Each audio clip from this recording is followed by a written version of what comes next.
और जैसा कि सरीन साहब कहते हैं, जो लिवर है वो लीवर है, तो आपको इसीलिए उसका बहुत ध्यान रखना है। लेकिन आजकल सांसें बहुत उखड़ने लगी हैं क्योंकि हमारा लाइफस्टाइल बदल रहा है। हम ऐसे सिटी में रहते हैं जहाँ पर पोल्यूशन हाई पे है, और शायद इसको गैस चैम्बर इसीलिए कहा जाता है। एंड स्पेशली पोस्ट कोविड हम सब ने ये नोट किया कि हमारे फेफड़े जो हैं उसमें बड़ी तकलीफ़ें बढ़ गई हैं। कैसे अपने फेफड़ों को स्वस्थ रखा जाए? अगर आपको ऑलरेडी समस्या है तो कैसे आप अपने लाइफस्टाइल में चेंजेस लाएं और दवाइयों पर निर्भरता सबसे कम हो, इसके लिए एक अचूक उपाय बता दीजिए। सबसे पहले तो मैं भारत 24 का शुक्रिया अदा करना चाहूँगा कि उन्होंने मुझे आज बुलाया, और मैं आज टीचर्स डे पे सबको बहुत बहुत शुभकामनाएं देना चाहूँगा। In some way we are all teachers and we are all students, so a very happy teachers day.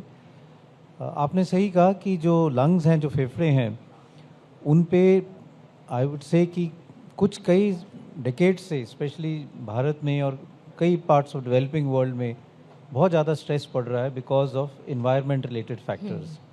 हम पोल्यूशन की बात करें, आउटडोर पोल्यूशन की बात करें, इंडोर पोल्यूशन भी अगर हम गांव में देखें तो जहां अंदर चूल्हा यूज़ किया जाता है, खाना बनाया जाता है, that is also like a gas chamber, क्योंकि वहाँ पे जो महिलाएं खाना बनाती हैं, छोटे बच्चे भी वहाँ पे रहते हैं, उनके फेफड़े भी बड़ी छोटी उम्र में ख़राब होने लगते हैं। तो एक तो ये चीज़ है कि because of change in environment lungs पे बहुत ज़्यादा स्ट्रेन पड़ता है, और we are seeing more and more respiratory diseases in the coming times. दूसरा, जैसे आपने कहा कि आउटब्रेक्स भी ज़्यादा होने लगे हैं।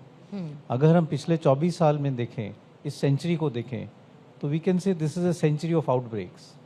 शुरू में सार्स का आउटब्रेक हुआ, फिर एक H5N1 जो बर्ड फ्लू है, जो अभी भी उसका खतरा है, दो पैंडेमिक हुए हैं, H1N1 स्वाइन फ्लू पैंडेमिक, कोविड-19 पैंडेमिक, और इन सारे जो आउटब्रेक्स हुए हैं ज़्यादातर इन्होंने फेफड़े पे ही अटैक किया, क्योंकि ये ड्रॉपलेट इन्फेक्शंस हैं, सांस के रास्ते से हमारे शरीर के अंदर आती हैं और फिर फेफड़े पे ज़ख्म करके फिर और ऑर्गन्स पे भी असर करती हैं।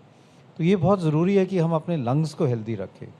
अब ये एक बहुत डिफ़िकल्ट क्वेश्चन हो जाता है कि हम क्या करें और एज सोसाइटी हमें क्या करना चाहिए। एक इशू है कि सोसाइटी से अवेयरनेस की ज़रूरत है कि हम अपना जो इन्वायरमेंट है उसको अच्छा करें, पोल्यूशन लेवल कम करें। और ये हो सकता है, हमने देखा है कि कई कंट्रीज़ में, डेवलपिंग वर्ल्ड में भी, मेक्सिको का भी एग्जांपल है, US और यूरोप के तो एग्जांपल कई सालों से है। अगर हम लंदन की भी बात करें, 1950s में लंदन स्मॉग हुआ था, जहाँ पे 10 दिन में ही 4000 लोग मर गए थे पोल्यूशन के कारण। लेकिन तब क्लीन एयर एक्ट आया, कई चीज़ें हुई, और अब वहाँ भी ट्रैफिक है लेकिन पोल्यूशन नहीं है। तो हमें अब ऐसे सोल्यूशन ढूंढने हैं जो सोसाइटी में हम अवेयरनेस कर पाएँ, जिससे लेवल ऑफ पोल्यूशन, स्पेशली जो इंडो गेंजेटिक बेल्ट है, क्योंकि ये लैंड लॉक्ड एरिया है, यहाँ सर्दियों में अगर पोल्यूशन होता है तो वहीं का वहीं बैठा रहता है, और कई दिनों तक फॉग रहती है, स्मॉग रहती है। तो that is a big problem in this part, और सालों साल से हम देख रहे हैं। दूसरा, because of infections and other things हमारे लंग्स पे काफ़ी असर पड़ रहा है। तो एक तो हमें अपनी तरफ से इन्वायरमेंट को बेटर करना है, दूसरा हमें कुछ एक्सरसाइजेज ऐसे करनी चाहिए जिससे लंग की कैपेसिटी बढ़े। हम ऐसा इन्वायरमेंट क्रिएट करें जहां हम पोल्यूटेड एयर ना ब्रीथ करें, चाहे वो इंडोर पोल्यूशन हो या आउटडोर पोल्यूशन हो, और कुछ हद तक हम अपनी आदतें ठीक करें। डॉक्टर सरीन ने अल्कोहल की बात करी, मैं टोबैको की बात करता हूँ। Cigarette smoking is one of the biggest causes of cancers and also lung problems. और अगर हम बात करें तो यंग जनरेशन में हम देख रहे हैं कि स्मोकिंग हैबिट्स कम नहीं हो रही, बढ़ रही हैं। एक नया खतरा भी आया है जिसको हम कहते हैं वेपिंग।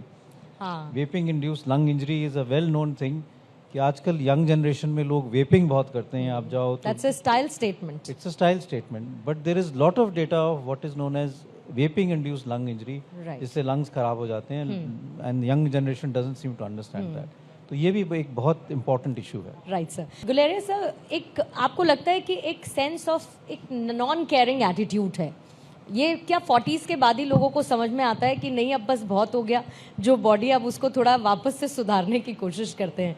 आपको लगता है कि एक जनरेशन वाइज ये थोड़ा सा ये दिक्कत है कि एक नॉन केयरिंग एटीट्यूड आ गया है?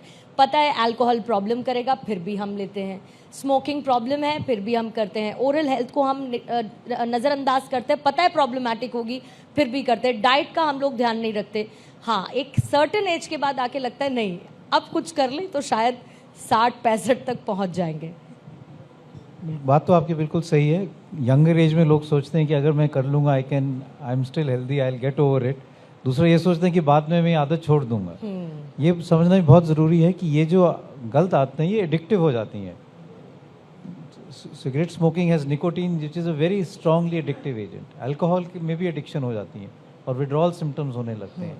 तो जो लोग शुरू कर देते हैं इन terms of fashion, peer pressure, या कुछ देख लिया और उसको लगा कि this will give me a better hype और अपीयरेंस, वो आगे जाके हेल्थ पे बहुत नुकसान करता है। तो आई थिंक यंगर जनरेशन को ये समझना बहुत ज़रूरी है कि the health starts from, actually जैसे डॉक्टर सरीन ने कहा, from the time the baby is in the foetus itself, क्योंकि वहीं से कई चीज़ें जो डेवलप होती हैं दे इम्पैक्ट लेटर लाइफ, और यंग एज में जो चीज़ें होती हैं वो लेटर लाइफ में उनका भी बहुत ज़्यादा इम्पैक्ट होता है।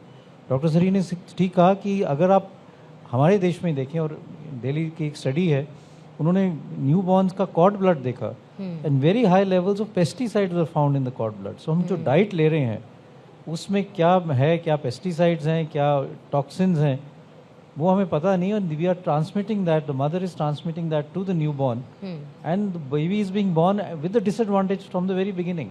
तो ये समझना बहुत ज़रूरी है कि यंगर जनरेशन को कि हमें अपने हेल्थ का जो ध्यान है वो शुरू से रखना है।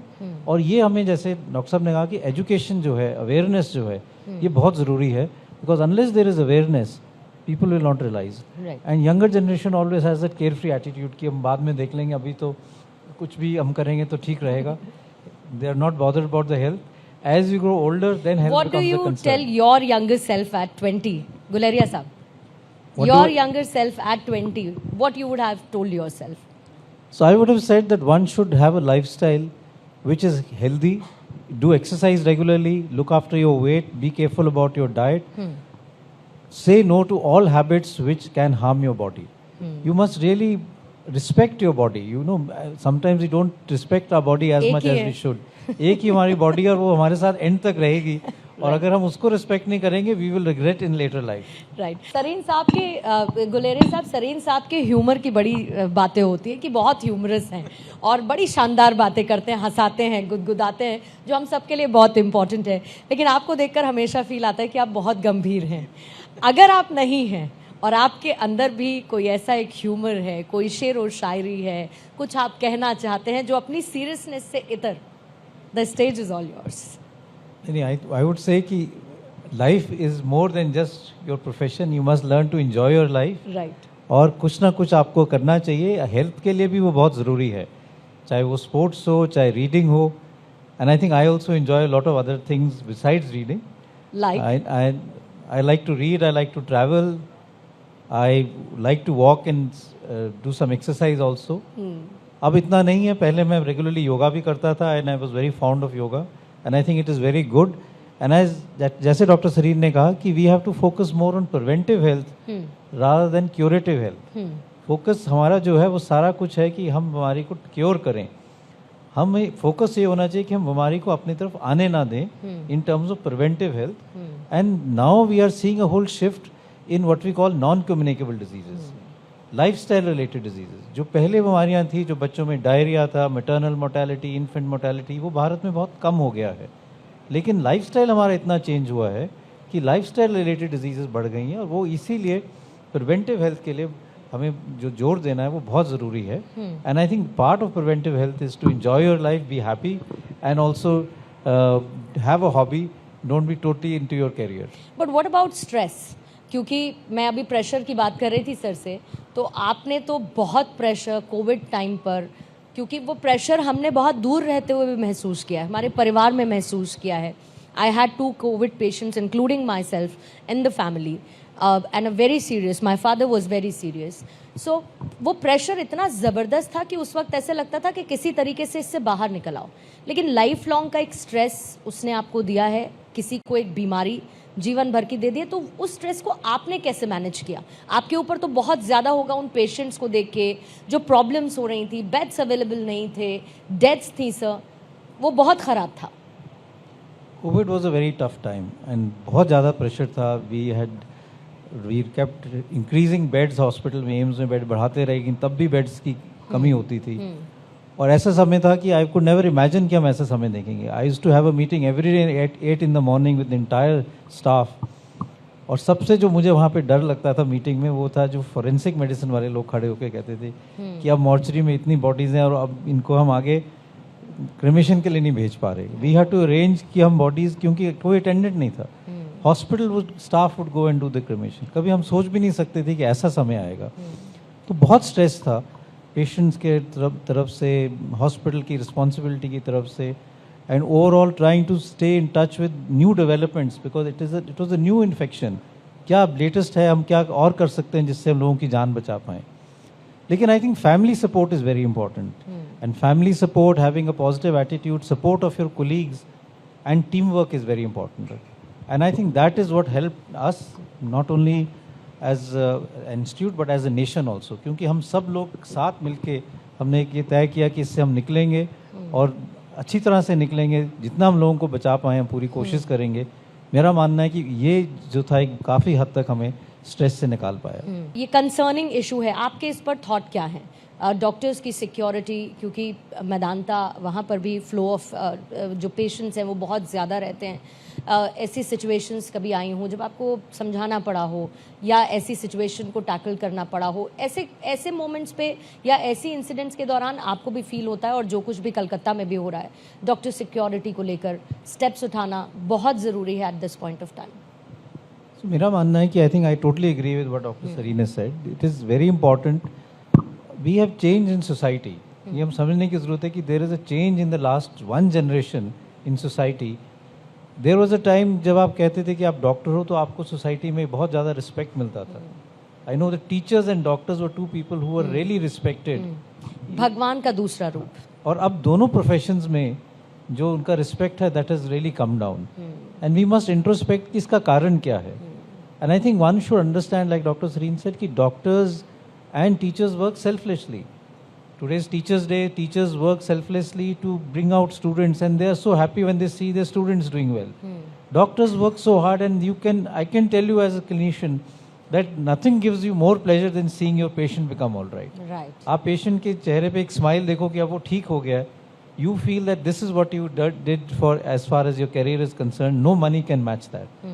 लेकिन then you're not God. You can still have attempts which will not work.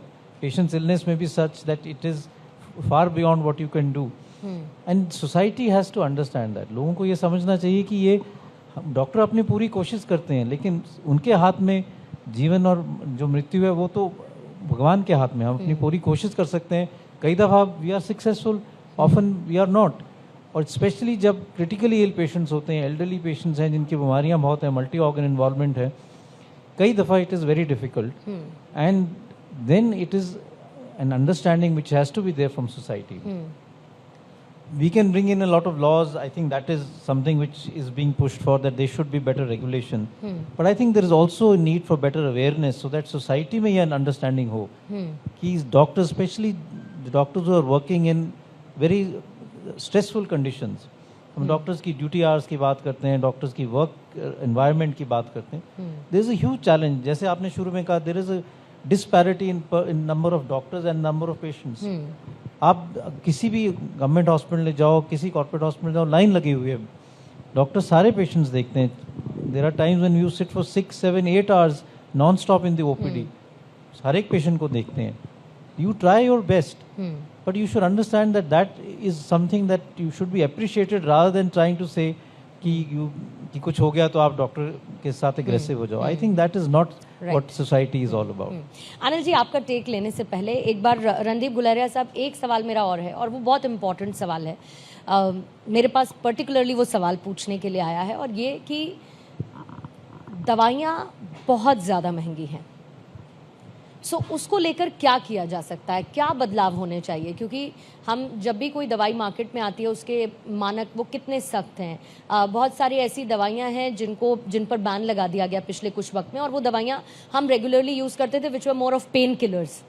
फिर कुछ ऐसे बीमारियां हैं, जैसे कि आप पल्मोनोलॉजिस्ट हैं, तो जो सांस की फेफड़े की बीमारियां होती हैं उसकी दवाइयां बहुत महंगी हैं, कैंसर की दवाइयां बहुत महंगी हैं, और जिनको हमेशा अपनी दवाइयों के रूटीन को जारी रखना है किसी भी बीमारी से हो, बहुत महंगी पड़ती हैं। तो क्या आपको लगता है कि एक स्लाइड चेंज उसमें भी आना ज़रूरी है, ताकि एटलीस्ट जो ओल्ड एज लोग हैं उनकी अफोर्डेबिलिटी कायम रहे और वो दवाइयाँ लेना जारी रखें? ये मैं आई थिंक बहुत इंपॉर्टेंट क्वेश्चन है, क्योंकि health is should be a social responsibility. Right. Health and education is something जो should be there for every citizen of India as a right. और ये हमारा जो चेंज आया है, we have moved from an era of clinical medicine to an era of investigative medicine and more expensive medicine. 20-30 साल पहले की हम बात करें तो आप डॉक्टर के पास जाते थे, वो आपको डिटेल में एग्जामिनेशन करता था और आपके एग्जामिन करके देख लेता है कि लिवर बड़ा है या आपके फेफड़े में कंजेशन है या कहीं और नुक्स है, और वो आपको दवाई लिख देता था। और वो पूरे फेथ के साथ पेशेंट दवाई लेके full trust in the patient with the doctor रहता था। अब इतना सिचुएशन ऐसी हो गई है कि आप किसी भी फिजिशियन के पास जाओगे, वो आपको 10 इन्वेस्टिगेशन लिखेगा जिसमें कॉस्ट बढ़ जाएगा, फिर न्यू मेडिसिन आएंगी जिसका भी कॉस्ट बढ़ जाएगा।